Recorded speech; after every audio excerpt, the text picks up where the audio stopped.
So welcome back again.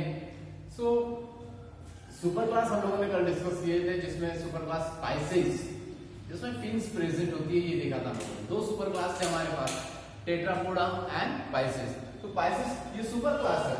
This pisces super class is subdivided into class, so it having two class. दो class है, तो कौन से फिर? कॉन्डियोसिट्स and ओस्टियोसिट्स। कॉन्डियोसिट्स का मतलब क्या होता है कि पर्टिकुलर जिनका एंडोस्केलेटन ये कार्टिलेज से बना है, मतलब इनको हम लोग commonly they are known as bony fish. क्या बोला था इनको? Bony fish.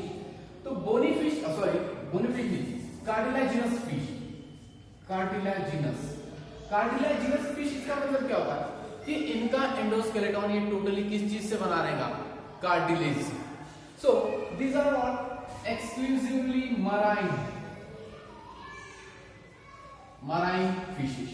अब मराइन फिशेस इसलिए बिकॉज बोनी फिशेस तो दोनों चीजें यहाँ पे दोनों इसमें मिलेंगी, जैसे कि हम लोग जानते हैं sea water and fresh water दोनों इसमें मिलेंगी।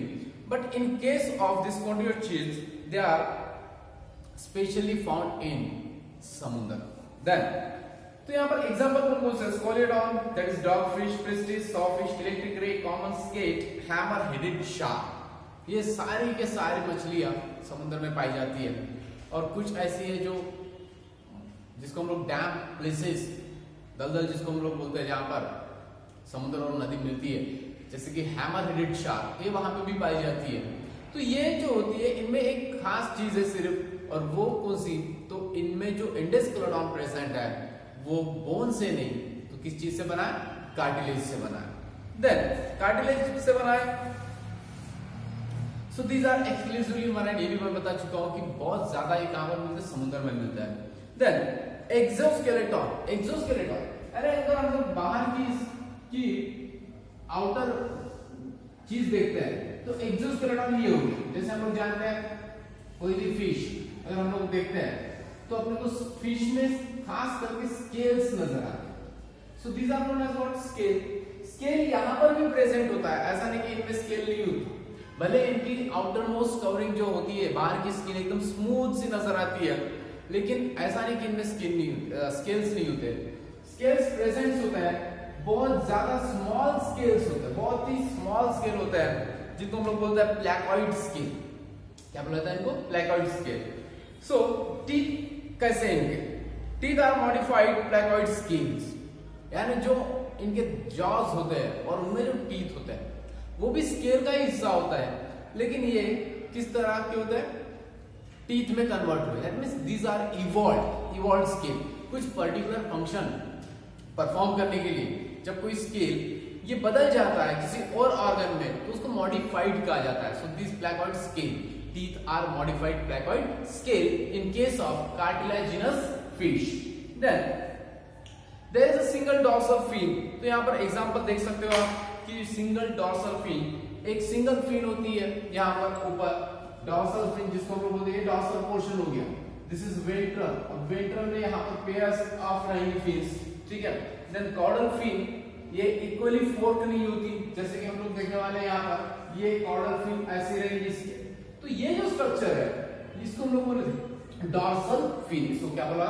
Dorsal fin. देन उसके बाद हम लोग देखते हैं कि the two pairs of lateral fin, two pairs of lateral fin। तो ये lateral fins होगी, ये dorsal surface, dorsal और lateral कहां पर आएगा? यहाँ, ठीक है। तो ये lateral यहाँ पर आएगा और ये ventral ऐसे। तो इस साइड में जो जैसे कि ये स्ट्रक्चर हो गया तो ये dorsal surface हो गया, ये नीचे वाला हिस्सा ventral surface हो गया, और ये वाला जो पोर्शन अपने को नजर आ रहा है दोनों साइड में, ये देखो यहाँ पर ऐसे। So this is called lateral। समझ में आ गया? तो dorsal, ventral and this is what? lateral। So lateral two pairs रहेंगे इसमें फिर उसके बाद caudal fin। caudal fin मतलब जो सबसे लास्ट में मैंने निकाला हूं ये वाली फिन, इसको कहा जाता है caudal fin। ये कौन सी फिन है? caudal fin। caudal fin को अगर हम लोग देखते हैं तो वो इक्वली फोर्क नहीं है, जैसे कि फोर्क में होता है ना इक्वल आर्म्स होते हैं, फोर्क, ट्यूनिंग फोर्क आप लोग देखोगे तो उसमें इक्वली आर्म होता है, लेकिन यहाँ पर अगर हम देखते हैं तो यहाँ पर कॉर्डल फिन ये इक्वली फोर्क नहीं है, कम ज्यादा दिख रही है यहाँ पर। सो this is called heterocele, that is called asymmetrical. Then 5 to 7 pairs of gill slit. Gill slit को अगर हम लोग देखते हैं यहाँ पर 5 से 7 पेयर यहाँ पर है। खास बात यह है कि जैसे हमारी मछलियों में अपर कुलम होता है, यहाँ पर अपर कुलम नहीं होता, अपर कुलम नहीं होता। That means these gill slit, they are not covered by the upper column, so these are open gill slit. Then air bladder is absent and these fishes need to swim constantly so that they do not sink. यहाँ पर एक नया point ये है कि हम लोग अगर बोनी फिशेस की बात देखते हैं तो बोनी फिशेस में एयर ब्लैडर मिलने वाला अपने को, क्योंकि this air bladder offer what beyond, ये पॉइंट भी मैं आपको बताऊंगा वहां पर। लेकिन इन case of this cartilaginous fish air bladder यहाँ पर प्रेजेंट नहीं होता, ठीक है, एयर ब्लैडर प्रेजेंट नहीं है। तो फिर एयर ब्लैडर अगर प्रेजेंट नहीं है तो ये कॉन्स्टेंटली इनको तैरते रहना पड़ता है। क्यों कॉन्स्टेंटली इनको तैरते रहना पड़ेगा? क्योंकि अगर इन्होंने कॉन्स्टेंटली तैरना नहीं चालू किया रखा तो सिंक हो जाएंगे, ये डूब जाएंगे। सो अगर ये यहाँ पर डूबते हैं तो ये किस वजह से डूबेंगे? Due to the absence of air bladder. क्योंकि एयर ब्लैडर अगर है तो वो ट्यूब के जैसा काम करेगा। जैसे आप तैरने गए और ट्यूब के अंदर बैठे हो तो आपको हाथ पैर मारने की भी जरूरत नहीं है, बियॉन्सी आपको ऑटोमेटिक मिल जाएंगी क्योंकि ट्यूब में हवा है। समझ में आ गया? तो this is called what? Buoyancy. So this buoyancy it not allowed to the sink to the bottom, तो ये डूबने नहीं देंगे। तो यहाँ पर ऐसे हो रहा है कि in case of cartilaginous fish air bladder ना होने की वजह से इनको कंटिन्यूअसली तैरते रहना पड़ेगा ताकि वो डूबे नहीं। देन उसके बाद हम लोग देखते हैं they are predatory fishes, some of them have the electric organ, जैसे कि स्टिंगरे के बारे में शायद सुना होगा आप लोगों ने कि प्रेडेटरी मतलब ये शिकार करते हैं। अब स्टिंगरे में एक खास चीज होती है कि वो करंट देती है कैसा? तो इसमें दो मैकेनिज्म होते हैं, offensive as well as defensive, यानी हमला भी करेंगी उस पर अपने शिकार को पाने के लिए और किसी बड़े शिकार से बचने के लिए वो उसका डिफेंसिव मैकेनिज्म भी होगा। समझ में आ गया? सो स्टिंगरे ये एग्जांपल है। Then the organs of offence and defence. So male copulatory organ claspers, यहां पर देखिए रिप्रोडक्शन कैसे होता है। इन केस ऑफ माउथ का अगर हम लोग यहाँ पर पार्ट देखते हैं तो ये माउथ ऐसा समवॉट आएगा और माउथ यहाँ पर प्रेजेंट है वेंट्रल पोजीशन में। देखो माउथ कहाँ पर प्रेजेंट है? वेंट्रल पोजीशन में। This is mouth. तो माउथ यहाँ पर रहेगा वेंट्रल पोजीशन में, बिकॉज ये पॉइंट मैं बताने वाला हूँ आगे जहां पर हम लोग बोनी फिशेस डिस्क्राइब करने वाले हैं। बोनी फिशेस में माउथ का स्ट्रक्चर ये टर्मिनल होता है, यहाँ पर बीच में रहेगा, ऐसा मुंह ऐसा खुलेगा उनका, ठीक है। लेकिन इन case of cartilaginous fish the mouth is present at the ventral position। अब यहाँ पर रिप्रोडक्शन में आते हैं तो रिप्रोडक्शन यहाँ पर कैसे होता है? इन case of cartilaginous fish the male reproductive organ is known as clasper। इसको क्या बोला जाता है? क्लैस्पर वहां पर प्रेजेंट होता है। यहां पर खास बात कि इनमें फर्टिलाइजेशन इंटरनल होता है। कैसा होता है? Internal. That means fusion of male and female gamete is takes place inside the body के अंदर हो रहा है। देन उसके बाद हम लोग देखते हैं most of them they are viviparous, few of them they are oviparous. मतलब क्या हो रहा है कि ये डायरेक्ट यंग वन को बर्थ दे रहे हैं। तो ये कार्टिलेजिनस फिशेस की खास बात होती है कि दे आर विविपेरस। वैसे विविपेरस मतलब ये बच्चों को डायरेक्ट जन्म देंगे, देन अंडे कुछ ही स्पीसीज में दिए जाते हैं। समझ में आ गया? तो कार्टिलेजिनस फिश में इतना ही है, क्योंकि यहाँ पर क्या किया है? कॉन्ड्रियो का मतलब होता है कार्टिलेजिनस, इचियस का मतलब होता है फिश। तो जिनका एंडोस्केलेटन किस चीज से बना होता है? कार्टिलेज से, उसको हम लोग क्या बोलेंगे? कार्टिलेजिनस फिश या फिर कॉन्डियोशिल्स। देन उसके बाद कुछ खास बात है कि इसमें ब्लैडर नहीं होता और इसी वजह से इनको कंटिन्यूअसली क्या करना पड़ता है? तैरना पड़ता है। डॉर्सल फिन हम लोगों ने देखा, एक सिंगल डॉर्सल फिन होती है। उसके बाद लैटरल फिन्स होती है, पेयर ऑफ लैटरल फिन्स होते हैं, 4 से 5 वेंट्रल फिन्स होती है। कॉर्डल फिन मतलब सबसे लास्ट वाली जो फिन होती है वो असिमेट्रिकल होती है। देन उसके बाद हम लोगों ने पॉइंट डिस्कस किए थे कि इसमें रिप्रोडक्शन जब होता है तो हम लोगों ने देखा था कि मेल रिप्रोडक्टिव ऑर्गन क्लैस्पर होता है। फर्टिलाइजेशन इसमें इंटरनल है पूरी तरह से और most of them they are viviparous. तो ये था पूरी तरह से कार्टिलेजिनस फिश। अब हम लोग पहुंचते हैं ऑस्टियोशिल्स। इसका मतलब क्या है? The endoskeleton is made up of bony fishes. Generally ये बहुत ज्यादा हम लोग कंज्यूम करते हैं क्योंकि हमारे एरिया में अगर हम लोग देखते हैं तो जिस इलाके में हम लोग रह रहे हैं वहां पे समुद्र की मछलियां नहीं आती, बराबर है, क्योंकि हमारे आसपास समुद्र नहीं। तो फिर ऐसे कंडीशन में जो अपने को फिशेस मिलती है वो क्या होती है? Fresh water fish. वो कैसी होती है? Fresh water fish. अब इसका मतलब ये नहीं है कि ओस्टियोसिस, इसका मतलब जो हम लोगों ने बोला था कि ये बोनी फिशेस है। कैसी है? Bony fish. मतलब क्या है कि एंडोस्केलेटन किस चीज से बना है? यहाँ पर बोन से बना है। किस चीज से बना है? बोन से। देन तो ये हमारे पास नहीं है, ऐसा नहीं। और सिर्फ मैंने ऐसा नहीं बोला कि bony fishes they are belongs to fresh water only, only नहीं, कभी भी नहीं। यहां पर क्या होगा कि दे आर एक्वेटिक। यहां पर पॉइंट क्या रहेगा? These are aquatic. Because aquatic इसलिए क्योंकि दोनों कंडीशन में पाई जाती है bony fishes, fresh water as well as marine water. Clear हुआ? देन सो यहाँ पर एग्जांपल अगर हम लोग देखते हैं Bombay duck, lung fishes, Exocoetus. Exocoetus जिसको हम लोग बोलते हैं फ्लाइंग फिश, जो समुद्र में पाई जाती है, उड़ती है। उड़ती है इसका मतलब ये नहीं कि पूरा दिन भर ये उड़ती रहेंगी, लेकिन कुछ हिस्सा जो है कम से कम 25 से 30 फीट ये आराम से उड़ सकती है समुद्र के ऊपर। देन उसके बाद बहुत सारे इसके एग्जांपल्स हैं। Hippocampus that is sea horse, pomfret. Then उसके बाद लेबियोरोइटा, ये हमारे एरिया की मछली है, रोहू जिसको हम लोग बोलते हैं। देन उसके बाद कतला, लेबियोरोइटा, कतला, ये सारी चीजें हम लोगों ने देखी है, कॉमन है। देन उसके बाद देखो यहाँ पर एक स्ट्रक्चर अगर मैं निकालता हूं कतला, तो ये स्ट्रक्चर कैसा है? देखिए यहां पर अगर मैं इसको माउथ का अगर पोजीशन देते हैं हम लोग यहाँ, तो माउथ कैसा है इसमें? The mouth is terminal in position. Mouth is what? Terminal position. मतलब यहां से फर्क स्टार्ट हो जाता है कि यहां पर इस पोजीशन में माउथ है। इन केस ऑफ कार्टिलेजिनस फिश यहां पर था उसका, ठीक है? तो ये वेंट्रल पोजीशन का माउथ हो गया और ये कैसा हो गया? टर्मिनल। इसको हम लोग क्या बोलेंगे? टर्मिनल। डॉर्सल फिन्स को हम लोग यहां पर देखते हैं, तो यहां पर डॉर्सल फिन यहां पर प्रेजेंट है।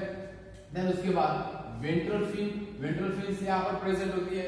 लैटरल फिन्स भी होती है जिसको हम लोग पेक्टोरल फिन बोलते हैं। देन उसके बाद पेल्विक फिन, यहां पर एक छोटी सी pelvic fin, and this is caudal fin, या फिर लास्ट जिसको हम लोग बोलते हैं fork tail. So this caudal fin act as a steering, ये भी मैंने बताया था जब हम लोगों ने सुपर क्लास स्पाइसेस डिस्क्राइब किया था। फिर ये दोनों कंडीशन में होगा, दोनों कंडीशन में इसका मतलब cartilaginous as well as bony fishes. देखो क्या क्या बोलता है। So osteichthyes include the fishes in which the bony endoskeleton is present, hence is called bony fishes. सबसे पहला यहाँ पर यही पॉइंट रहेगा कि इसको बोनी फिशेस क्यों कहा जाता है। तो दिमाग में इतना ही लाना है आप लोगों को कि इनका एंडोस्केलेटन किस चीज से बना है? बोन से। किस चीज से बना है? बोन से। मतलब यहाँ पर अगर हम लोग इसको छीलते हैं, ऐसे काटते हैं, तो यहाँ पर जो अपने को हड्डियां मिलेगी वो बोन से, मतलब जो हड्डियां है वो है, इसकी वजह से इसका बोनी फिशेस ये क्लास आ गया। देन उसके बाद these are aquatic present in both, these are aquatic present in both. इसका मतलब क्या है? Fresh water as well as marine water. जैसे यहाँ पर मैंने बताया था कि जैसे ये कतला है, ठीक है, ये फ्रेश वाटर फिश है, ये कैसी है? Fresh water fish. और दूसरी हम लोग बात करते हैं एक्सोसिटस।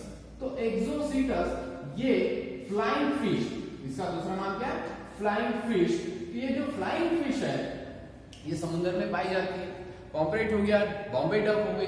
तो ये जो चीजें हैं ये marine as well as fresh, so these are found in both. So simply हम लोग यहाँ पर एक ही पॉइंट बोलेंगे, the bony fishes these are aquatic fishes. ये कैसी है? एक्वेटिक है, दोनों में पाई जाएंगे। देन माउथ कैसा है? एक्सोस्केलेटन। अब यहाँ पर देखो एक्सोस्केलेटन, जैसे हम लोगों ने देखा था in case of cartilaginous fish the exoskeleton is form of placoid scale.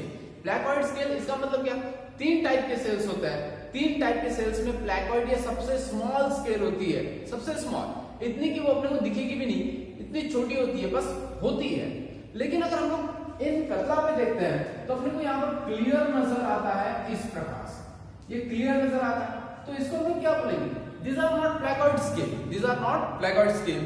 So these are cycloid scale. इनको क्या बोला जाता है? साइक्लॉइड। कैसे बताता हूं? अगर एक स्केल आप यहाँ पर ऐसे उठाते हो तो ये स्केल आपको ऐसा नजर आएंगी और फिर उसके बाद इनके अंदर ऐसा स्ट्रक्चर नजर आता है। So this is called cycloid. इसको क्या बोला जाएगा? Cycloid scale. Then cycloid scale and ctenoid scale. तीसरा जो इसका फॉर्म है टिनॉइड स्केल, ये छोटा सा एक फॉर्म होता है टिनॉइड स्केल का। Then they show two dorsal fin, tail fin is form by two equal lobe. Two dorsal fin, यहां पर एक रहेंगी और कितने में एक रहेगी। तो ये जो फिन्स है these are known as two dorsal fin. Then caudal fin, इसको हम लोग टेल फिन बोलते हैं। It is symmetrical. ये देखो यहां से अगर मैं कट करता हूं तो सिमेट्री शो करती है। कार्टिलेजिनस फिश में हम लोगों ने देखा था स्कॉलियोडॉन में, तो इसमें इक्वल पोर्शन नहीं था, सिमेट्री नहीं शो कर रही थी। सो ये जो स्ट्रक्चर है वो खास है। Then 4 pairs of gill slit are present. 4 pair है गिल स्लिट के और चारों के चारों these are covered by what? Operculum. तो फ्रेश वाटर हो या फिर मराइन वाटर हो, अगर वो बोनी फिश है तो उसके गिल स्लिट ये अपर कुलम से कवर्ड रहेंगे। ये सबसे इंपॉर्टेंट पॉइंट यहाँ पर हो जाता है, क्योंकि हम लोगों ने देखा था कि समुद्र में पाए जाने वाले fish they are known as cartilaginous fish, लेकिन उसमें गिल स्लिट ये अपर कुलम से डिवाइड नहीं है। फिर ऐसी कंडीशन में हम लोग क्या बोलेंगे कि अपर कुलम ये कहां पर प्रेजेंट है? It is found only in bony fishes, फिर चाहे वो समुद्र की हो या फिर फ्रेश वाटर की हो। देन उसके बाद देखा था हम लोगों ने एयर ब्लैडर। ये पॉइंट मैंने पहले क्लियर किया था। ये डिफरेंस बिटवीन भी हो सकता है, ठीक है? What is the difference between osteichthyes and कॉन्टियोसिस? तो इसमें क्या होता है कि एयर ब्लैडर यहां पर प्रेजेंट है और ये सबसे बड़ा फायदा होता है इनमें कि एयर ब्लैडर प्रेजेंट होने की वजह से, यानी इनके इंटेस्टाइन में यहां पर एयर ब्लैडर प्रेजेंट है। So this air bladder offer buoyancy. क्या दे रहा है उनको? बियॉन्सी दे रहा है। आराम से तैर रहे हो पानी में या फिर एक जगह पे खड़े भी रह सकते हैं। सी या फिर कार्टिलेजिनस जो फिश है उनमें ये प्रॉब्लम आती है कि उनको कंटिन्यूअसली तैरना पड़ता। क्यों कंटिन्यूअसली? अगर वो कंटिन्यूअसली नहीं तैरेंगे दे बिकम सिंक। समझ में आ गया? तो यहां पर क्या है, ये मछली एक जगह पे आराम भी कर सकती है क्योंकि वो डूबेगी नहीं। क्यों नहीं डूबेगी? एयर ब्लैडर यहां पर प्रेजेंट है। देन फिर आता है रिप्रोडक्शन पे। तो यहां पर मेल जो रिप्रोडक्टिव ऑर्गन है क्लास पर वो नहीं होता, that means this is absent. समझ में आ गया? मेल रिप्रोडक्टिव ऑर्गन एब्सेंट रहेगा यहां पर। Then fertilisation. अब मेल रिप्रोडक्टिव ऑर्गन की जरूरत नहीं है क्लास पर की, बिकॉज यहां पर फर्टिलाइजेशन कैसा है?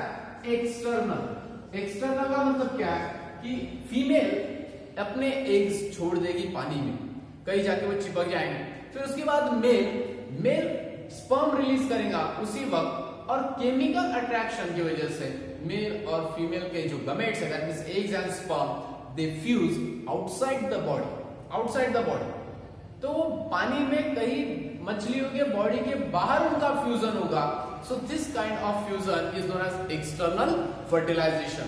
सो एक्सटर्नल फर्टिलाइजेशन अगर बाहर है तो इसका मतलब दे आर व्हाट? ओविपेरस। ये कैसे है? ओविपेरस।